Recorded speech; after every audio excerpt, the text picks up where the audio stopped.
નમસ્કાર, આપ જોઈ રહ્યા છો TV9 અત્યાર સુધીના તમામ ખાસ સમાચારો સાથે હું છું ઝરણા સોની। સમાચારની શરૂઆત આજના સૌથી મોટા દિવસથી અને તે છે સ્થાનિક સ્વરાજની ચૂંટણીના પરિણામોની વાત કરવામાં આવે તો અમદાવાદ મહાનગરપાલિકામાં ભાજપ જીતનો વિજયોત્સવ ઉજવશે।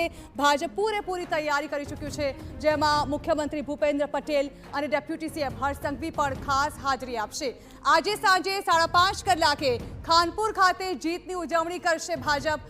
15 મહાનગરપાલિકામાં જીતની ઉજવણીમાં ડેપ્યુટી સીએમ પણ ભાગ લેવાના છે અને આ વિજયોત્સવ સાંજે 5:30 કલાકે ખાનપુર ખાતે યોજાવાના છે, જેમાં ભાગ લેવા માટે ભાજપના મોટાભાગના કાર્યકર્તાઓ પણ પહોંચશે।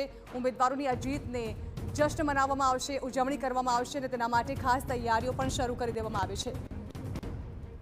તો આ સાથે જ સમાચારો સામે આવી રહ્યા છે। અમદાવાદના ખાડિયા વોર્ડ ભાજપ ગુમાવશે, જેને લઈને ભારત પાકિસ્તાનની વાત કરી દેવામાં આવી હતી।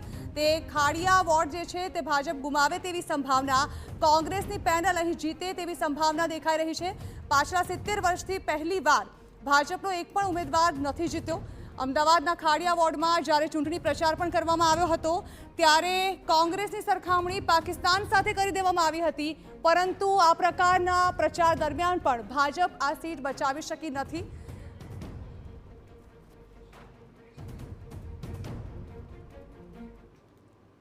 તો ચર્ચા ફરી એકવાર શરૂ કરવા જઈ રહ્યા છે। મારી સાથે ભાજપ અને કોંગ્રેસના મહેમાનો છે। ભાજપ તરફથી હેમંતભાઈ ભટ્ટ અને કોંગ્રેસ તરફથી અમિતભાઈ નાયક છે। આ બંનેનું ખૂબ ખૂબ સ્વાગત।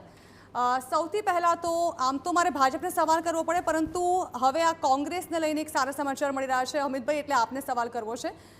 તમારા માટે ખાડિયાથી ગુડ ન્યૂઝ આવી રહ્યા છે થોડી જ વારની અંદર, શું કહેશો? એ ચોક્કસ, જો ખાડિયાથી ગુડ ન્યૂઝ આવી રહ્યા છે તો ખાડિયાના મતદારોનો વિશેષ આભાર માનવો પડે કે ખાડિયાના મતદારો કોંગ્રેસની પેનલને જીતાડીને એક વિશેષ સંદેશો સમગ્ર ગુજરાતની જનતાને આપવા માંગે છે કે જ્યારે સ્થાનિક સ્વરાજ જેવી ચૂંટણીઓ એમાં પાયાના જે પ્રશ્નો હોય એને પ્રાધાન્ય આપવું જોઈએ।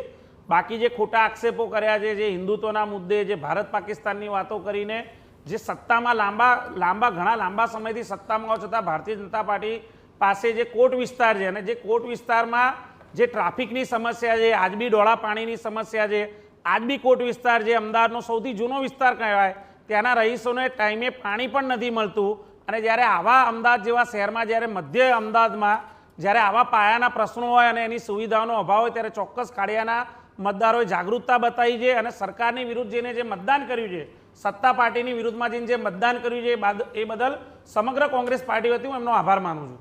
જી બિલકુલ। હેમંતભાઈ, ખાડિયા આમ તો જ્યારે આ પ્રચાર ચાલી રહ્યો હતો ત્યારે સવાલો ઉઠ્યા હતા કે તમે ભાઈ સ્થાનિક સ્વરાજની ચૂંટણીમાં પાકિસ્તાન જેવા મુદ્દાઓ કેમ ઉછાળો છો? અહીંયા તો ગટર અને ડ્રેનેજની સમસ્યા હોવી જોઈએ, પાણીના પ્રશ્નો હોવો જોઈએ, પરંતુ તેની જગ્યાએ આ બધા પ્રશ્નો ઉઠાવવામાં આવ્યા અને આ જ કદાચ ગફલત ભાજપને ભારે પડી ગઈ અહીંયા? મને એવું લાગે છે કે ખાડિયા જ્યારથી જમાલપુર ખાડિયા વિધાનસભા મત વિસ્તારનો એક ભાગ બન્યો અને એ પછી ખાડિયામાં SIRની પ્રક્રિયા થયા પછી જે પ્રમાણે બહુમતી વર્ગના મતદારો વિશેષ પ્રમાણમાં ઘટ્યા, લઘુમતી મતદારોનું પ્રભુત્વ વધ્યું છે અને પ્રમાણમાં બહુ એક જાણીતી વાત છે અને જે સ્વીકારવા જેવી હકીકત છે કે લઘુમતી મતદારો